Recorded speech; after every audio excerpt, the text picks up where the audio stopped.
بسم اللہ الرحمن الرحیم۔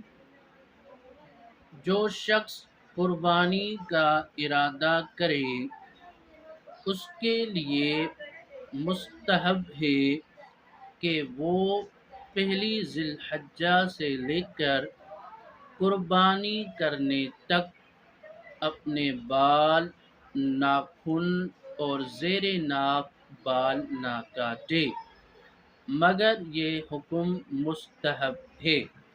بہتر ہے کہ نہ کاٹے۔